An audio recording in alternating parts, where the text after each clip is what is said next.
All right, today we're going to dive into Cathie Wood's portfolio, how it compares to cryptocurrency, and also the overall stock market and what that might mean to cryptocurrency's future. My name is Paul Barrett. Welcome back into Tech Path. Let's dive into today with Cathie Wood, because Cathie, of course, has been a little bit on the hot seat over the past few months, actually, first quarter of this year. We've seen more and more movement in a very volatile stock market. If you look at just some of the news that's coming out, ARK's worst performing U.S. equity fund in Q1 2022. This is coming out of Morningstar. And I think as we start to see more and more of this, you can kind of see her mid-cap growth right there, negative almost 30% return in Q1. Not a good number for a lot of people. Let me zoom up on that for you guys. Sometimes we don't get a great view for you. But as you can see, the point being is that ARK has not been on the front line here. And of course, all of this is leaning into her tech stocks. And I'll break down her portfolio here in a minute. But the point I think many people are asking right now is, where's the safe haven? Because if you've got tech stocks falling, market corrections, earnings reports coming out this week that have been crazy, I'm assuming by the time we publish this that we've got a good positive earning report from Apple and Amazon, but we've seen Meta, who came out, actually went up in after hours trading. But there's been some other releases out here that have been absolutely dismal. And I want to just break down her performance. And let me jump over to her fund list right here. So this is her current fund right now. Of course, Tesla, the #1 position. And then you've got Zoom Video, Teladoc, Roku, Coinbase, Square, Exact Sciences, Unity, and then Twilio with UiPath holding out the top 10. There's been a little bit of change within these over the past few months. I'm going to break down a few of these just to give you an example of where they have gone and how this might compare to a crypto investment, because this is the big question mark that I think a lot of people are looking at. But again, Wall Street Journal reporting right here, flagship fund is down 45% the year. But the other factor is still money is flowing in. So the argument could go in the essence for Cathie is that, yes, the tech stocks have taken a beating over the last several months. And the likelihood is, have we seen the blood start to run dry?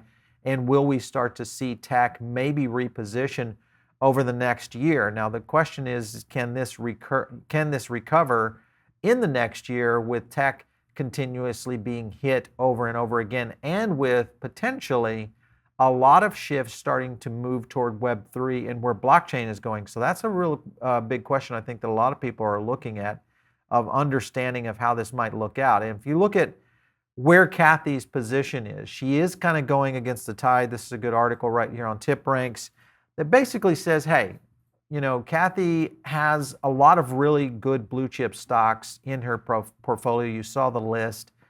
The likelihood is that it's just a matter of time before these start to pull out. And she is a long-term play. If you're looking at ARK investments, the likelihood is, if you're looking at ARK, you need to be looking at a 5 and 10-year play. If you're in the crypto space, you're probably looking more to a 1 to 5 year play. So there's different kinds of trading strategies that each of these take. But the point I want to make today in the video is there may be an alternative here when you're looking at cash injection, because even as you're starting to, you know, pile up cash with whatever route you have of means of income, the likelihood is, are you going to stack that cash in a depreciating asset as the dollar? Or are you going to try to start to move it into categories that have an opportunity in the mid to short term or the mid to long term, like with a Cathie Wood fund with ARK? And I think that's the other factor, is that if you look at what she's doing right now, is there's a ton of people still coming in as ARK drew in more capital after weeks of outflows. So you have a ton of outflow moving out of ARK's funds, off the books, and now you've got people coming in. And this is a very catch-22 situation, because of the fact that if we see massive outflows to continue to flow out of where ARK is positioned, the problem is that the selling pressure is now on a lot of these stocks, and a lot of these stocks will not necessarily recover when you have one of the lead funds out there that's got an outflow like that. So they've got to be able to reposition back in with inflows to be able to reposition and put some buying pressure on these stocks to hold their position. And just as I said right here, this is a good example of the slide in stocks that could, this is the concern she's got, that a slide in stocks could sign that there is a trigger in a financial crisis coming. And she's warning about this. Let me kind of show you some of the things she's really tuning in on right here with the basis of where these tech stocks have been sliding.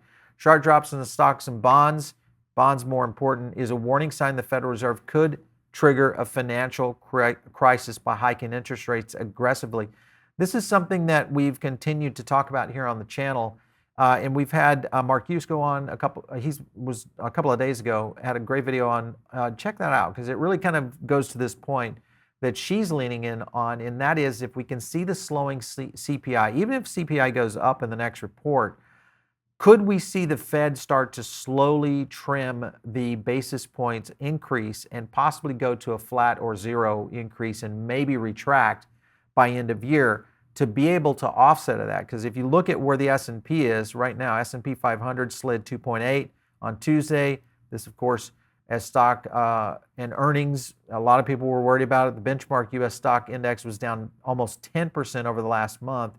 And this was the last, just as of this week, Wednesdays. And then equities and bonds seem to be a warning that the Fed its policy measures could cause an economic and or financial crisis. This is the problem that I continue to point to as to whether or not Bitcoin and other digital assets could become one of the safe havens as a scenario like this continues to run.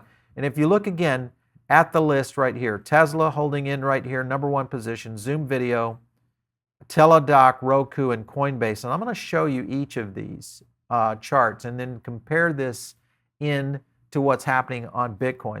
All right, so I want to thank our sponsors today, and that, of course, is FTX. If you guys are looking to trade and you want to do it in a way in which you save a ton of money, they have some of the best rates for traders out there.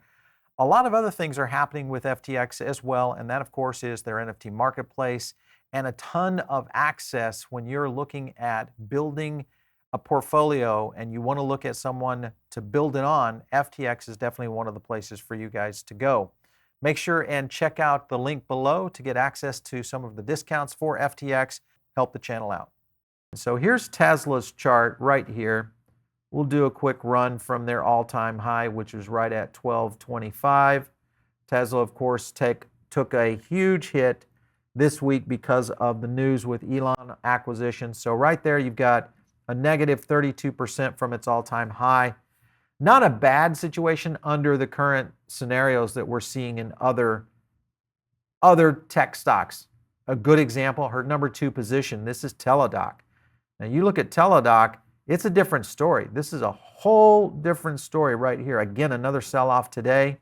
This is now at 90% down from the all-time high in a matter of what you're talking about of February 2021. That's in 1 year, a 90% drop. So sure, in the past, we've seen sell-offs like this in the crypto space in 2017, 2014, but we have not seen these kinds of corrections in crypto. Now, can they? Sure, many people say, yes, we could see that 50 to 60% correction. Many people kind of point to it. Sailors talked about this many times. Yusko has even talked about this, is that in many cases, we may not see the kind of dips because of the investment capital that has been put into the crypto space in the Web3. If you jump over to Roku, let's take a look at Roku's position. And we'll go from their all-time high and where Roku is currently trading at 82% down on Cathie Wood's position right here. Now, granted, she's probably had been acquiring Roku at different places, but this is from its all-time high. But 82% down if you're an average investor. Maybe you're out there investing in mirroring some of the stock trades that Cathie Wood makes. These are the kind of things you'd be up against right now in your portfolio. Here's the next one, which is Zoom. This one really took a crater, and this, of course, coming back from one of the pandemic stocks. This one holding out also an 83% drop. And this is coming from their all-time high back in October of 2020. And of course, that was when we started to see the run-up with pre-COVID and all those kind of scenarios when everything went work from home. But as you can see, Tesla not, it's still our number one position, but at least not being hit as hard. Likelihood is we may not see too bad of a correction. But at the same time, if we start to see a slowing of the economy, whether it's through inflation, whether it's through interest rates, or if we just see a pullback from consumers, could Tesla also take a hit? And that being her one position that probably is her savior right now in the portfolio, Tesla could start seeing a slowing on the orders, along with some of the pressures that we've continued to see in the marketplace. So a lot is happening in the space right now. Coinbase, another one of her big positions, obviously here in the crypto space. Let's take a look from their opening high and down to where it is right now. So if you were to get in on Coinbase in the front end, you're down 264% right here. So you can see this is not and has not, that of course I think was just overzealous sales. But if you look at that even in the adjusted high, all-time high right here, that was still down almost 200% versus its all-time high right there at trading at $350. So I don't know. These are the scenarios that I continuously look at. It's one of the reasons I've brought over 80% of my liquid out of stocks in the last 18 months. And some of that was well-timed, but it was kind of a shifting of the two markets that seemed to be occurring and that we identified early on, and really why we kind of shifted our channel to focus in on crypto and Web3 and the technology that is shifting now. Now, it is still a few years away, but remember, getting in on these bell curves are very, very important if you are looking at that mid to long-term run. And that mid to long-term run, I think, in crypto is a 3 to 7 year window of where we're going to see some massive numbers. Now, let's just take a look at Bitcoin and do the same thing. Let's take a look at Bitcoin from its all-time high back here in October, and we'll run down to today's price at down 40%. So I think a lot of those tech stock owners would love to be in this position from their all-time high and jump down to only be down 40%. Now, to me, this only validates the point that I often make, and that is that crypto, a good, well-balanced budget, when you're talking about your portfolio, is the way to go. And I do that in a variety of different ways. Remember, not financial advice. This is my own strategy that I use internally, but it is spreading it out over a few different asset classes. Obviously, crypto now being one of the bigger ones, real estate. I still do believe slightly in stocks in the sense of small portfolio, but really what I do with the crypto portfolio is I break that out into 3 major areas, and it is your low, medium, and high risk. It's just that simple, but it's the percentage points that you put into those different categories or those buckets. That is really up to your individual portfolio. And I think as you're building this all out, whether you're following something like what Wood is doing with all of our tech stock acquisitions, or maybe you're starting to shift, like me, your liquid into crypto, especially at this time because of the fact that we see such a small, or I should say bottom out of the market and small gains being played into many of these different projects. So I think we are in a very special time. We're probably going to see more and more pain in the market. I don't know that we're at max pain just yet, but the likelihood is this is where a lot of millionaires are going to be made. Hopefully you guys watching our channel are going to be some of those in those ranks of really turning your dollars into some pretty major fortunes as things start to adjust and we see some new adjustments over the next few months and maybe over the next year. All right, you guys are listening in over on the podcast right now. Make sure and tune in here to the channel. On YouTube, this is the place to catch it all. It's where we do a breakdown, our analysis, the charts like this. You'll catch all this stuff. If you want to catch me, it's out on Twitter, @Paul Barron. We'll catch you next time right here on TechPath.